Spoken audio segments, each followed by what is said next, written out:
अस्सलाम वालेकुम dear students. आज हम फर्स्ट ईयर बायोलॉजी का चैप्टर नंबर 5 पढ़ेंगे जो बायोडायवर्सिटी के नाम से ये चैप्टर है। इसके दो हिस्से हैं। पहले हिस्से में हम लिविंग ऑर्गेनिजम्स के क्लासिफिकेशन के बारे में पढ़ेंगे कि why living organisms are classified, what are the principles of classification, who introduce classification, how the scientific names of living organisms were fixed। तो पहला हिस्सा ये है। दूसरे हिस्से में वायरस और वायरल डिजीजेस के बारे में पढ़ेंगे। बायोडायवर्सिटी का मतलब होता है डिफरेंसेस बिटवीन लिविंग ऑर्गेनिजम्स। ये डिफरेंसेस बिटवीन लिविंग ऑर्गेनिजम्स बड़े दिलचस्प हैं। बाज बिल्कुल अलग नजर आने वाले जानदार अगर उनके कैरेक्टर्स कॉमन हैं तो एक जैसे, और बाज एक जैसे नजर आने वाले जानदार अगर उनके कैरेक्टर सेम नहीं है तो वो डिफरेंट है। तो ये चीजें हम इस चैप्टर में डिस्कस करेंगे। मिसाल के तौर पर हाथी एक लहीम शहीम किस्म का जानवर है और चूहा उसके पाँव के एक छोटे से हिस्से जितना भी मुश्किल से होगा, लेकिन दोनों मेमल हैं, दोनों का ग्रुप एक है, किंगडम एनिमेलिया में, क्लास मेमेलिया हो। अब चूहा कहे कि मैं छोटा, मैं हाथी के ग्रुप में कैसे हूँ, या हाथी कहे कि मेरी इंसल्ट है, चूहा मेरे जैसा है ही नहीं।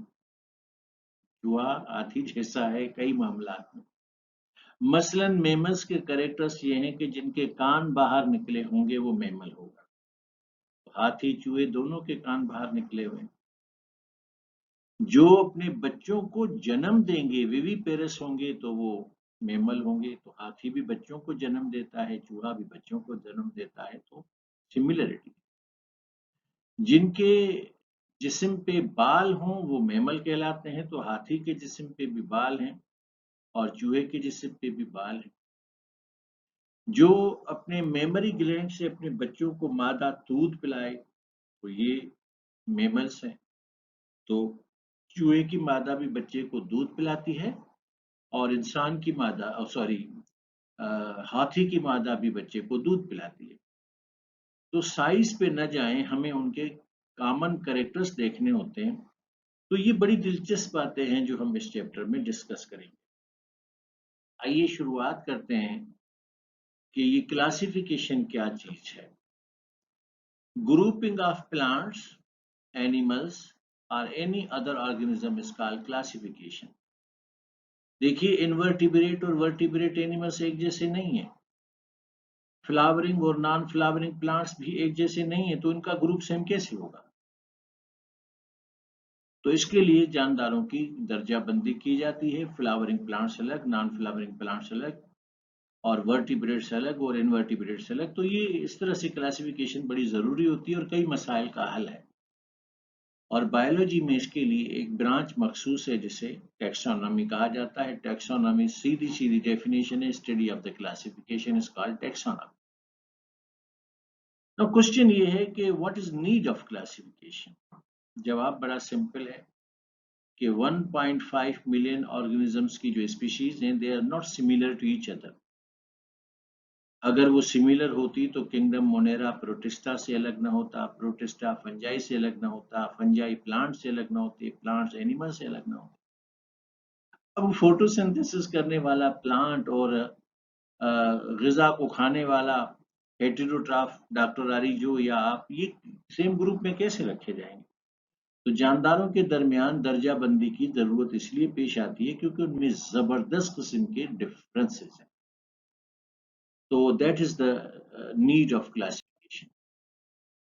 Look at this great man. He was Carlos Linnaeus. Probably he was a French scientist. और इसी ने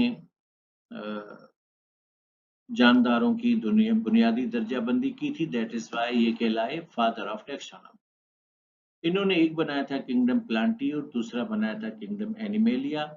वजह ये थी कि इन्होंने कहा जो ऑटोट्रॉफ्स होंगे वो प्लांट्स होंगे, जो हेटेरोट्रॉफ्स होंगे वो एनिमल्स होंगे।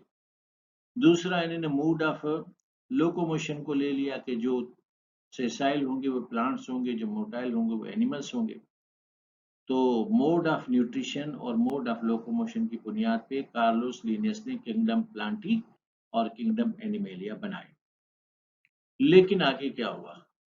कुछ ऐसे जानदार डिस्कवर हुए जो मतलब प्लांट के लिए अगर कहा जाए कि वो सेसाइल हैं, तो कुछ ऐसे प्लांट्स भी डिस्कवर हुए जो मोटाइल थे। और एनिमल के लिए अगर कहा जाए कि एनिमल्स मोटाइल होते हैं, तो कुछ एनिमल्स भी ऐसे डिस्कवर हो गए जो सेसाइल हैं। और मोड ऑफ न्यूट्रिशन, जैसा कि आप जानते हैं कि प्लांट्स बेसिकली ऑटोट्रॉफ होते हैं, लेकिन कार्निवोरस प्लांट्स के बारे में क्या ख्याल है? तो ऐसे ऐसे जानदार डिस्कवर हुए जिसके बारे में दो किंगडम की स्कीम जो है वो नहीं चल पाई। तो रॉबर्ट वेटेकर ने 1969 में प्रोबेबली ये 5 किंगडम की थ्योरी बनाई, जिसमें kingdom Monera, kingdom protista, kingdom fungi, kingdom Plantae और किंगडम एनिमेलिया रखे गए। तो 2 किंगडम में जो जानदार नहीं समाये जा सकते थे, उन्हें 5 किंगडम में रखा गया। कहा जाता था कि Robert Whittaker was only responsible person for creating 5 kingdoms, लेकिन ऐसी ये बात हकीकत नहीं। ये खातून हैं, इनका नाम है लिन मार्गुलिस, अमेरिकन साइंटिस्ट हैं और इन्होंने बड़ा कंट्रीब्यूशन दिया। और उसके बाद एक और साइंसदान है जिसका नाम है श्वार्ट्ज, उसने भी बड़ा कंट्रीब्यूशन दिया। इन्होंने मोड ऑफ न्यूट्रिशन को और मोड ऑफ लोकोमोशन को कंसीडर किया, लेकिन उसके साथ साथ इन्होंने कहा कि why genetics can be not included as a parameter. तो इन्होंने तीसरा पैरामीटर क्लासिफिकेशन में जो इंट्रोड्यूस करवाया था, दैट वाज जेनेटिक्स। और फिर इस तरह से यानी इन्होंने 5 किंगडम इन्होंने नहीं दिए थे, वो तो रॉबर्ट विटेकर ने दिए थे। इन्होंने उनको मॉडिफाई किया था, उसको रिफाइन किया था, उसको बेहतर किया था। देन 5 किंगडम फाइनली आए, kingdom Monera. They are single cellular prokaryotic organisms. Kingdom protista, they are a single cellular eukaryotic organisms. Kingdom fungi, multicellular multinucleated organisms. Kingdom plantae, multicellular autotroph. और kingdom animalia, multicellular heterotroph. Now we will be discussing के जानदार को कैसे classify किया जाता है। उसके तो कुछ उसूल होंगे ना। मसलन आप कॉलेज में जाते हैं तो आपको प्री कॉमर्स ग्रुप अलॉट हो जाता है जब आप उस तरह का सब्जेक्ट लेते हैं। प्री इंजीनियरिंग अलॉट हो जाता है क्योंकि आप मैथमेटिक्स लेते हैं। बायोलॉजी लेते हैं तो आप प्री मेडिकल ग्रुप में जाएंगे, फिर कंप्यूटर लेंगे तो प्री कंप्यूटर ग्रुप में जाएंगे। तो जानदारों को जो क्लासिफाई किया जाता है, how that classification is done, what are the basis of classification. तो क्लासिफिकेशन के बेसिकली ये 4 बेसिस हैं: homology, biochemistry, cytology, or genetics. Now, what homology is? Structures which are similar because of their common origin but may differ functionally. माना कोई भी जानदार ले लें, उसके बॉडी के स्ट्रक्चर्स फंक्शन डिफरेंट करते हैं, लेकिन अंदर से ओरिजिन सेम होती है। मिसाल के तौर पर ये जो वेल है स्विमिंग करती है ना, और ये जो बेट है उड़ता है। अब स्विमिंग करना किसका करेक्टर है? मछलियों का। उड़ना किसका करेक्टर है? परिंदों का। और चलना किसका करेक्टर है? कई जानदार चलते हैं। तो ये अलग अलग किस्म के करेक्टर्स ले लें, स्विमिंग ले लें और फ्लाइंग ले लें और वॉकिंग ले लें, ये तीनों डिफरेंट करेक्टर्स हैं। तो कभी कभी ऐसा होता है कि जानदार के जो फंक्शंस हैं बॉडी ऑर्गन्स के, वो अलग अलग होते हैं और उस वजह से वो अलग अलग दिखते हैं, लेकिन उसके अंदर की ओरिजिन सेम होती है। मिसाल के तौर पर यहाँ पर मैं आपसे 2 तस्वीर शेयर कर रहा हूँ, एक रियल फिश की है और दूसरी डॉल्फिन की है। चलो समझ लें कि दरिया एसन की ब्लाइंड डॉल्फिन है जो कि दुनिया में रेयर है। अब ये मछली के फिन्स हैं, ये डॉर्सल फिन है, ये कॉर्डल फिन है, ये एनल फिन है, पेक्टोरल पेल्विक फिन है। तो इन फिन्स की मदद से मछलियां स्विमिंग करती है और ये झिल्ली नुमा स्ट्रक्चर होता है, आप इसको काटें तो ये टुकड़े टुकड़े हो जाएगा। तो अगर मछली के देखें तो फिन्स हैं, उसे ये स्विमिंग करती है, और डॉल्फिन में भी ये फिन्स हैं, लेकिन इसके अंदर झिल्ली नहीं है, इसमें बाकायदा हड्डियां हैं, मेमल्स की तरह 5 डिजिट्स हैं, अभी आपको थोड़ी देर में दिखाऊंगा, ये मुलायजा कीजिए। अब मेरा बाजू, वेल का ये फिन, और चमगादड़ का ये पर। अब आप देखें कि बज़ाहिर ये उड़ने का काम करता है पर, और फिन्स स्विमिंग का काम करते हैं, और हाथ और पाँव वॉकिंग का काम करते हैं।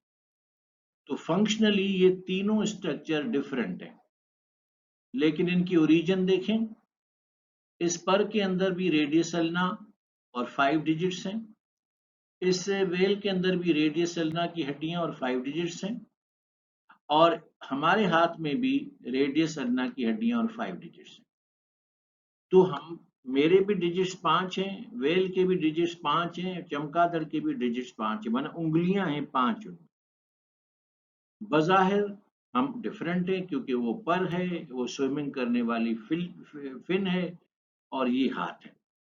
तो स्ट्रक्चरली ये जो हैं वो अंदर से सेम है, लेकिन फंक्शन अलग-अलग करते हैं। तो when organs are performing various functions, लेकिन इंटरनली उनके स्ट्रक्चर सिमिलर हैं, तो ये होमोलॉजी कहलाएगी। एक और तस्वीर देख लें। अब ये सारी की सारी तस्वीरें मेमल्स की हैं। ये इंसानी बाजू है, आप अपने बाजू को यहाँ तस्वुर कर लें।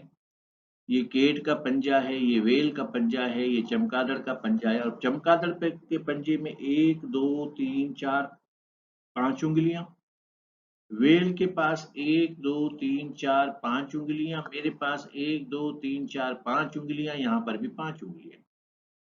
तो देखें, वेल जो है वो स्विमिंग करती है, चमगादड़ उड़ता है, और मैं वॉकिंग करता हूँ।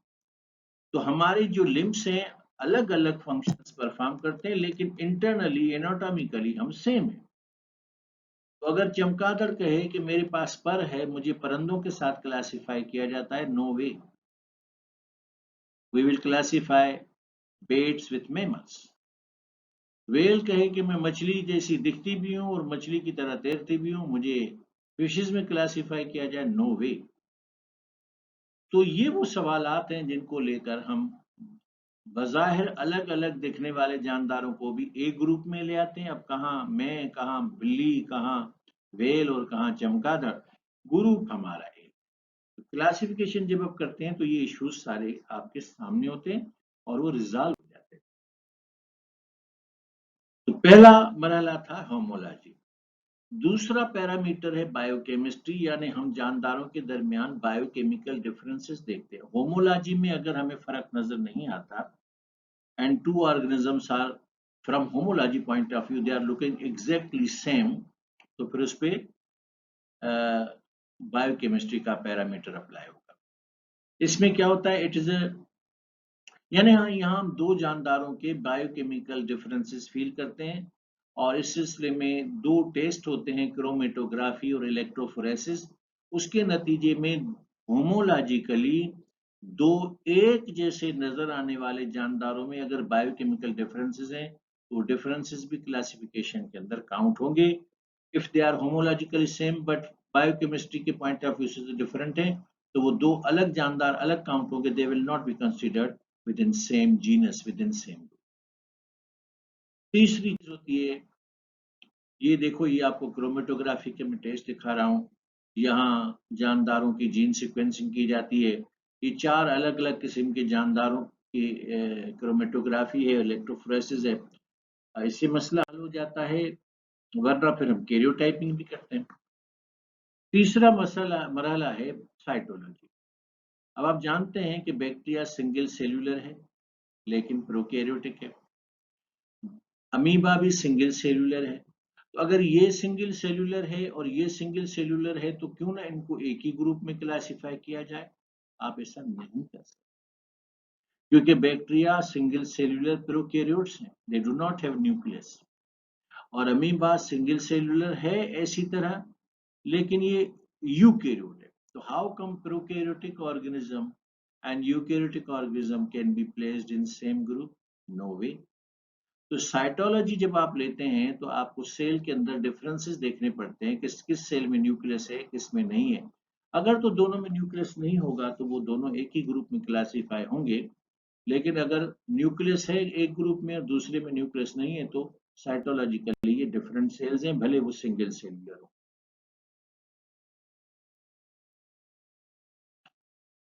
अगर होमोलॉजी से, बायोकेमिस्ट्री से और साइटोलॉजी से मसला हल ना हो तो आखिरी टूल है जेनेटिक्स का।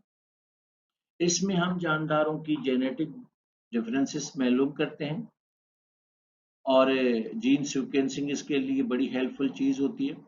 या फिर ये है आप जानदारों का कैरियोटाइपिंग करते हैं। आपको पता है ना कि आपका नंबर ऑफ क्रोमोसोम 46 है। आपको पता है ना कि पिसियम सिटाइवम यानी मटर के पौधे का नंबर ऑफ क्रोमोसोम 14 है। आपको पता है ना फर्न का नंबर ऑफ क्रोमोसोम 1000 है। तो कैरियोटाइपिंग में आपको जानदारों के क्रोमोसोम गिनने पड़ते हैं, और अगर क्रोमोसोम दो जानदारों के होमोलॉजिकली भले सेम दिखते हों, बायोकेमिकली सेम दिखते हों, साइटोलॉजिकली सेम दिखते हों, लेकिन अगर कैरियोटाइपिंग में क्रोमोसोम के काउंटिंग में फर्क आ गया तो वो जानदार अलग अलग क्लासिफाई होंगे, वो सेम नहीं होंगे। तो आखिरी टूल जो है वो जेनेटिक्स है, और ये बड़ा स्ट्रांग टूल है, इसके ऊपर कोई इख्तलाफ नहीं। तो आपने देखा कि 4 मुख्तलिफ उसूल हैं जिनकी बुनियाद पे हम जानदारों को क्लासिफाई करते हैं। तो कंसेप्ट ऑफ क्लासिफिकेशन बड़ा पुराना है। अब आपको मुख्तलिफ भालू नजर आ रहे हैं, भले ये रंग के काले हों, वाइट हों और ब्लैक एंड वाइट हों, और सामने वाइट पट्टा हो और बिल्कुल भी कोई चीज ना हो, बदन काला हो। अगर इनकी क्रोमोसोम नंबर सेम है तो despite of all these differences, concept of classification के मुताबिक they will be same species. लेकिन ये जो मामूली डिफरेंसेस हैं तो इसको आइसोलेट्स भी कहते हैं और इसको स्ट्रेंस भी कहते हैं। मिसाल के तौर पर अफ्रीकन फर्द है, रंग कैसा होगा, बाल कैसे होंगे, आप तस्वर कर सकते हैं। उसे कंपेयर कीजिएगा अमेरिकन से, रंग कैसा होगा, बाल कैसे होंगे, वो भी आप तस्वर कर सकते हैं। लेकिन दोनों का क्रोमोसोम नंबर सेम है। दोनों की स्ट्रेंथ अलग हो सकती है लेकिन क्रोमोसोम नंबर सेम है, यानी स्पीशी उनकी नामन कल्चर। हमारी फितरत है कि हमें कोई भी जानदार नजर आता है तो हम पहले उसका नाम लेते हैं अगर आ रहा होता है, और अगर नहीं आ रहा होता तो पूछते हैं कि ये कौन सा जानवर है। इंसानी बच्चा भी पैदा होता है तो सबसे पहला काम जो किया जाता है, मुसलमान अजान देने के बाद उसको शनाख्त देते हैं। हम सिंधी तो पहले दिन शनाख्त नहीं देते, we wait for 6 long days, don't know why. 7th day पे हम बच्चे की छठी करते हैं और उसको नाम दे देते हैं। किसी भी जानदार के नाम रखने के अमल को नामन कहते हैं। अब दुनिया में एग्जैक्टली आई डोंट रिमेम्बर, लेकिन मोर देन 177 लैंग्वेजेस बोली जाती हैं, स्पोकन है, रिटन है, तो ये बोली भी जाती हैं और लिखी भी जाती हैं। और हर जुबान में जानदारों के नाम अलग हैं। मसलन आप शेर को अंग्रेजी में लायन कहते हैं, उर्दू में शेर कहेंगे, कहीं पे इसको शेरा कहा जाएगा, और सिंधी इसको शींह कहते हैं। अब अगर जानदारों के ये लोकल लैंग्वेजेस के नाम लिए जाएं तो 177 नाम आपको याद करने पड़ेंगे। साइंसदानों ने इस बात से छुटकारा हासिल करने के लिए एक साइंटिफिक नामन कल्चर मुतारिफ करवाया, और ये मुतारिफ कराया था उसी ने जिसको फादर ऑफ टैक्सोनॉमी कहते हैं, कार्लोस लिन्स। और इन्होंने बायनामिकल नामन कल्चर मुतारिफ करवाया था कि नाम के फकत 2 हिस्से होंगे। जैसे हम लोग, हमारे नाम के भी 2 हिस्से हैं। अब ये सिंधी तरह ज्यादातर क्या करते हैं, नाम के पीछे जात लगा देते हैं। मसलन मेरा नाम अब्दुल्ला है, जात में अरीजो हूँ। कुछ लोग अपने नाम के साथ बाप का नाम लगा देते थे, जैसे जावेद नाम के साथ लगाएगा मियांदार तो हो जाएगा जावेद मियांदार।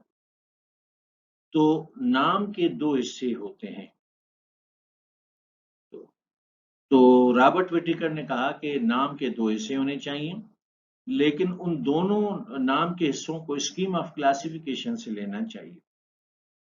तो जब आप जानदार को क्लासिफाई करते हैं तो सबसे पहले आप उसका किंगडम बताते हैं, फिर आप उसका फाइलम बताते हैं, फिर आपकी उसकी क्लास बताते हैं, फिर आप उसकी फैमिली बताते हैं, फिर आप उसका जीनस बताते हैं, फिर आप उसकी स्पीशी बताते हैं। तो जीनस और स्पीशी आखिर में आते हैं, तो वहां से नाम पिक किया जाता है।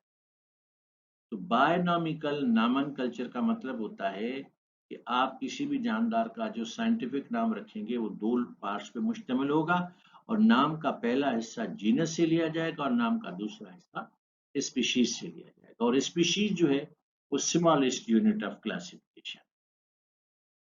तो ये है स्कीम ऑफ क्लासिफिकेशन, जिसको लीनियर सिस्टम ऑफ क्लासिफिकेशन भी कहते हैं। सबसे पहले जानदार का एक किंगडम होता है। किंगडम से छोटी चीज फाइलम है, और अगर प्लांट्स हैं तो फाइलम की जगह डिवीजन लफ्ज इस्तेमाल हो। तो kingdom, phylum or division, then class, order, family, genus और स्पीशीज। तो ये स्कीम ऑफ क्लासिफिकेशन है जिसको लिनियस ने इंट्रोड्यूस करवाया, और आज तक इसे किसी ने मॉडिफाई नहीं किया, ये चलती है। अब हम आपको इंसान को क्लासिफिकेशन करके बताते हैं। एग्जाम्पल के तौर पर इंसान का किंगडम एनिमेलिया है। ऑफ कोर्स हम प्लांट्स तो नहीं है। फाइलम कार्डेटा का मतलब होता है कि हमारा शुमार वर्टिब्रेट्स में। क्लास मेमेलिया का मतलब होता है कि हम मेमल्स हैं, बच्चों को दूध पिलाते हैं, बच्चों को जन्म देते हैं। तो इन तमाम लफ्जों का एक मतलब होता है बाकायदा। फिर आर्डर होता है, प्राइमेट, फैमिली होती है, होमोनिडी, जीनस है होमो, और स्पीशीज सेपियंस। तो हमारा बायोलॉजिकल नाम है होमो सेपियंस। अब इसमें जो होमो लफ्ज लिया गया है वो जीनस से लिया गया है, जो स्पीशी का लफ्ज लिया गया वो सेपियंस से। तो this is how we will classify a human being. अब इसमें मैं आपको एक केनाइन एनिमल है, चलो समझ लें कि ये लोमड़ी है, तो हम इसको क्लासिफाई करेंगे। अगर आप इसका किंगडम देखें तो ये किंगडम एनिमेलिया है। अब किंगडम एनिमेलिया में सारे वर्ट एनिमल्स है ना, तो इसमें वर्टिब्रेट्स भी इंक्लूड होंगे और इनवर्टिब्रेट्स भी इंक्लूड होंगे, कोई फर्क नहीं होगा। मसलन ये स्पाइडर जो है वो इनवर्टिब्रेट है, ये बटरफ्लाई इनवर्टिब्रेट है। तो यहाँ वर्टिब्रेट्स इनवर्टिब्रेट्स सारे इकट्ठे होंगे। लेकिन किंगडम एनिमेलिया का जब हम फाइलम निकालेंगे तो इस जानदार का फाइलम है कार्डेटा। कार्डेट्स उसको कहते हैं जिसमें वर्टिबल कालम हो। तो वर्टिबल कालम वाले वर्टिब्रेट्स होते हैं। तो ऊपर से सिर्फ वर्टिब्रेट्स नीचे आएंगे और इनवर्टिब्रेट्स ऊपर रह जाएंगे। आप देखिए यहाँ पे स्पाइडर है पर यहाँ पे स्पाइडर नहीं है, वहां पे बटरफ्लाई है पर यहाँ पे बटरफ्लाई नहीं है, वहां पे ये आर्थ्रोपोड है लेकिन यहाँ पे आर्थ्रोपोड नहीं है, क्योंकि सारे इनवर्टिब्रेट्स यहाँ रह जाएंगे, सारे वर्टिब्रेट्स यहाँ आ जाएंगे। फिर इस जानदार की क्लास है मेमेलिया। मेमल्स उनको कहते हैं जो बच्चों को जन्म दे और उन्हें दूध पिलाएं। तो आप देखें कि यहाँ पर वो सारे जानदार इधर से आ जाएंगे जो बच्चों को जन्म देते और दूध पिलाते। जो दूध नहीं पिलाते वो यहाँ नजर नहीं आएंगे। मसलन ये जो क्रोकोडाइल है ये दूध थोड़ी पिलाता है और बच्चे को जन्म थोड़ी देता है, ये तो अंडों को जन्म देता है, ओविपेरस है। तो यहाँ विविपेरस आ जाएंगे। तो क्लास मेमेलिया में यहाँ सारे मेमल्स आ जाएंगे। क्लास मेमेलिया के पास इसकी है कार्निवोरा ग्रुप है इसका। क्लास है इसकी मेमेलिया और आर्डर है इसका कार्निवोरा। अब कार्निवोरा वो होते हैं जो गोश्तखोर होते हैं। तो यहाँ पर तो गोश्तखोर वर्टिब्रेट्स भी हैं और सॉरी गोश्तखोर मेमल्स भी हैं और हर्बीवोरस मेमल्स भी हैं। तो चूंकि ये कार्निवोरा गोश्तखोर है तो यहाँ से सिर्फ गोश्तखोर नीचे आ जाएंगे, जो हर्बीवोरस मेमल्स हैं वो ऊपर रह जाएंगे, वो नीचे नहीं आएंगे। इस तरह से फिर इसकी जो फैमिली है वो केनाइन फैमिली है। केनाइन फैमिली उन जानदारों की होती है जिनके सामने वाले दो दांत नोकीले होते हैं और गोश्त को चीरने फाड़ने के लिए होते हैं। तो यहाँ पर तो कार्निवोर्स भी हैं और हर्बीवोर्स भी हैं, लेकिन यहाँ पर वो आएंगे जिनके दांत नोकीले हैं। तो इस तरह से ये जानदार अपने दूसरे जानदारों से अलग थलग होता होता होता होता आखिर में अपनी हैसियत में आके खड़ा हो। तो जानदारों को ऐसे किसी के शायराना सोच की वजह से क्लासिफाई नहीं किया जाता।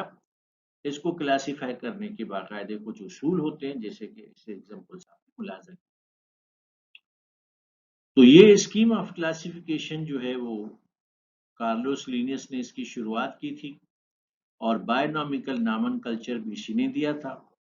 लेकिन बाद में जो 5 किंगडम का फलसफा आया, वो प्रोपोज तो 1969 में रॉबर्ट व्हिटेकर ने किया था, जो कि अमेरिकन साइंटिस्ट थे। लेकिन बाद में गालिबन 1988 की बात है कि जब लिन मार्गुलिस ने और श्वार्ट्ज ने स्कीम ऑफ क्लासिफिकेशन जो कि कार्लोस लीनियस और रॉबर्ट व्हिटेकर ने पेश की थी, इसे थोड़ा रिफाइन किया और अब वही स्कीम इस वक्त दुनिया में चलती है। तो now we are one on 5 kingdoms, that is Kingdom Monera, Kingdom Protista, Kingdom Fungi, Kingdom Plantae or Kingdom Animae. So now we have got these 5. तो रॉबर्ट व्हिटेकर को भी क्रेडिट जाना चाहिए। 1969 में उन्होंने 2 से 5 किंगडम बनाए। लेकिन I personally would like to recognize this lady, ये लिन मार्गुलिस हैं, जो बिल क्लिंटन से मेडल वसूल कर रही हैं। और इन्होंने और इनके साथ एक और साथी साइंसदान थे, श्वार्ट्ज ने, इन्होंने भी अपना खिदमात पेश की। हाँ, मेरी बात सही है। 1988 में Margulis and Schwartz modified the 5 kingdom classification of Robert Whittaker. यानी कार्लोस लीनियस के बाद रॉबर्ट व्हिटेकर ने 1969 में 5 किंगडम बनाए और इन्होंने 1988 में उन 5 किंगडम्स को बेहतर किया। कैसे? दे कंसीडर्ड जेनेटिक्स। अब ये जेनेटिक्स का जो पैरामीटर है वो रॉबर्ट व्हिटेकर ने और इसके कार्लोस लीनियस ने कंसीडर नहीं किया था।